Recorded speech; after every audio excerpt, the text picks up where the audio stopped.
A battle so forgotten that it barely appears in most history books, yet it may have saved Russia from being conquered forever. In the summer of 1572, just a few years after the reign of Ivan IV, a massive crisis was unfolding on the southern frontier of Russia. The once dominant Crimean Khanate, allied with powerful Ottoman support, launched one of the largest invasions in Eastern European history. Their goal was not a raid, it was conquest.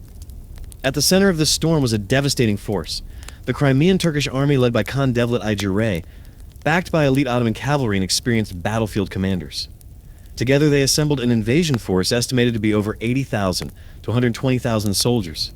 Some historical sources even suggest higher figures depending on chroniclers of the time. Their target was Moscow.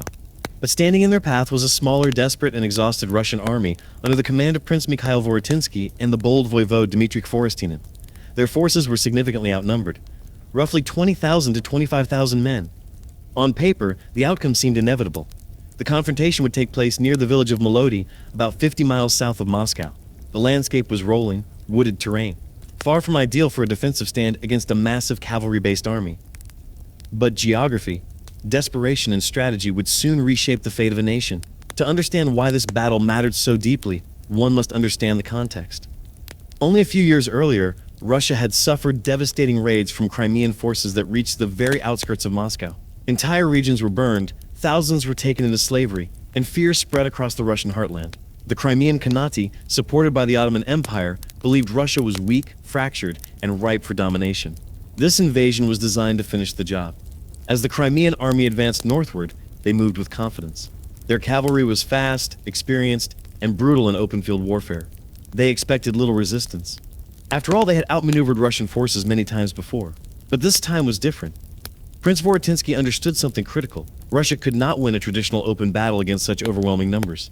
So instead of meeting force with force, he chose a strategy of deception, terrain control, and layered defense. The Russians constructed a fortified position near Melody, including mobile wooden barriers known as Goulier Garad, portable field fortifications that could be quickly assembled and repositioned. These structures would become the backbone of their defense. When the Crimean forces arrived, they were surprised to find a prepared enemy. Still, confident in their numerical superiority, they launched repeated cavalry assaults. The first attacks were devastating. Waves of Crimean horsemen charged the Russian positions, attempting to break through quickly before the defenders could organize. But the portable wooden fortifications absorbed the impact. Behind them, Russian musketeers fired disciplined volleys, cutting down attackers in large numbers. The battlefield quickly turned chaotic. Realizing that direct assault was not working, the Crimean commander shifted strategy. Instead of repeated charges, they attempted to encircle and starve the Russian army, cutting off supplies and forcing surrender. The Russians, meanwhile, held their ground, conserving ammunition and maintaining defensive discipline. Days passed in brutal stalemate. The heat of summer, lack of food, and constant skirmishes began to wear down both sides. But the Crimean army still held the advantage in numbers. They believed time was on their side. Then came the turning point. Prince Vorotinsky launched a bold counteroffensive. Using a combination of concealed troop movements and coordinated strikes, Russian forces attacked the Crimean camp from multiple directions. At the same time, artillery and arquebuses unleashed devastating fire into concentrated enemy formations. Caught off guard, the Crimean army struggled to reorganize. Their cavalry, usually dominant in open terrain, found themselves trapped in dense fighting conditions where maneuverability was limited. Panic began to spread through parts of the camp. What followed was not a clean victory, but a collapse. The Crimean forces attempted to retreat and regroup, but the pressure from Russian counterattacks prevented any organized withdrawal. Supplies were destroyed. Command structure broke down. Units became isolated. In the chaos, thousands of Crimean soldiers were killed or captured. The once feared invasion force disintegrated.